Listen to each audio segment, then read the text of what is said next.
دلی کے حالات میں دونی جان اور چونی جان کا ذکر ملکہ پکھراج نے کیا ہے۔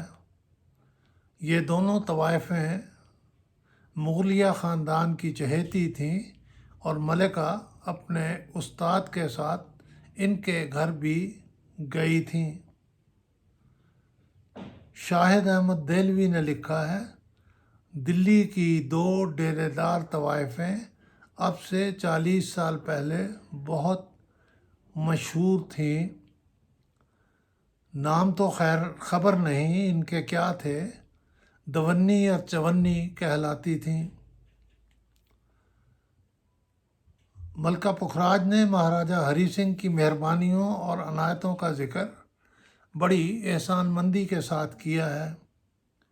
ان کے قلم سے مہاراجہ کی جو تصویر ابھرتی ہے وہ ایک مہربان اور فن کے قدردان شخص کی ہے۔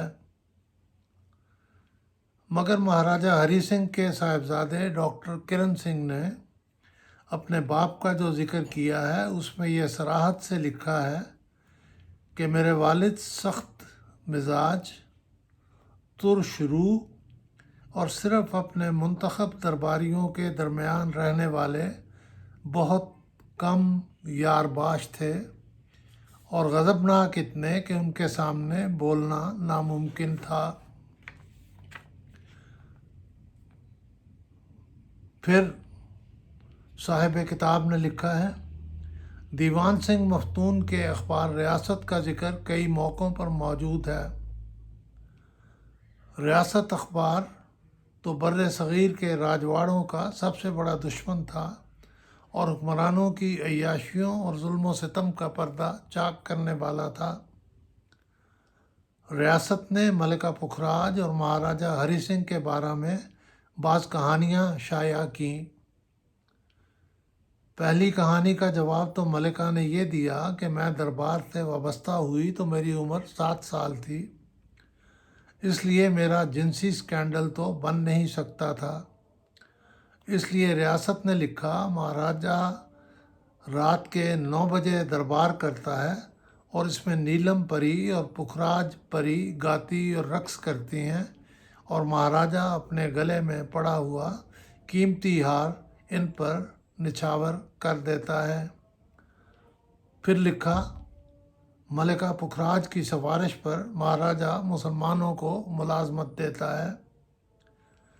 جب ان کہانیوں کا کوئی اثر نہ ہوا تو ریاست نے سب سے بڑا اور گھناؤنا الزام یہ لگایا کہ ملکہ پکھراج نے مہاراجہ کو زہر دینے کی کوشش کی ہے۔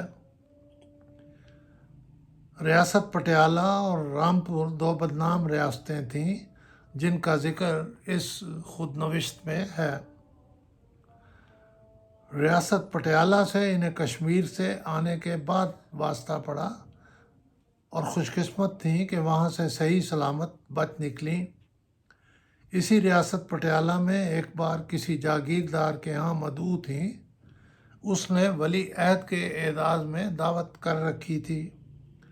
جب ولی عہد رخصت ہو گئے تو ایک جرنیل نے ان سے کہا کہ میں تمہارے گانے سے اتنا متاثر ہوا ہوں کہ تمہاری کار کے نیچے آ کر خودکشی کرنا چاہتا ہوں، اور یہ کہہ کر ان کی کار کے آگے لیٹ گئے۔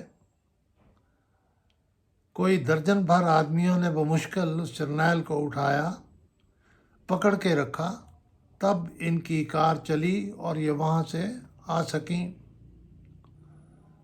ملکہ پکھراج کے مزاج میں یہ صاحب کتاب لکھتے ہیں، مہاراجہ کی حوصلہ افزائی اور ناز برداری کی وجہ سے یکگنا احساس برتری پیدا ہو گیا تھا۔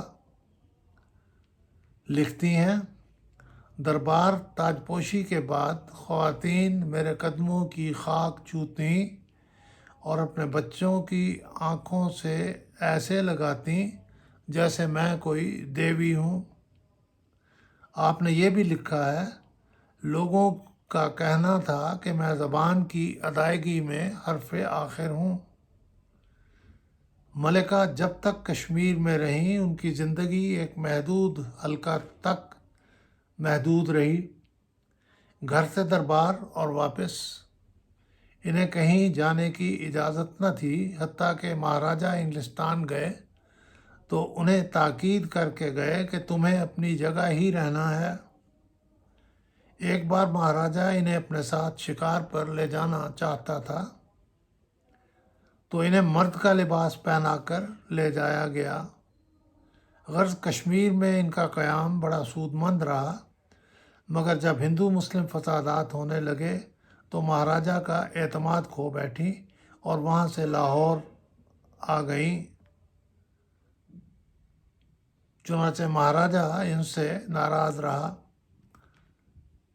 لاہور آ کر ملکہ نے کچھ عرصہ کے بعد گانا ترک کر دیا۔ شادی کرنا چاہی تو ماں روک بننے لگی۔ آخر گھر سے فرار ہو کر سید شبیر حسین شاہ سے نکاح کر لیا۔ ماں ناراض رہیں مگر آخر راضی ہو گئیں اور ان کے زیورات، کپڑے اور پیسے واپس کر دیے۔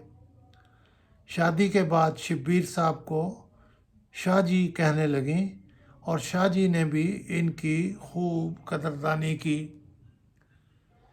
خلاصہ خود نوشت کا ختم کرنے سے پہلے صاحب کتاب لکھتے ہیں، ملکہ پکھراج خوشحال رہیں مگر دنیا کے کاروباری معاملات میں ان کی قسمت اچھی نہ رہی۔ جس کے سپرد اپنے معاملات کیے اس نے انہیں دھوکہ ہی دیا۔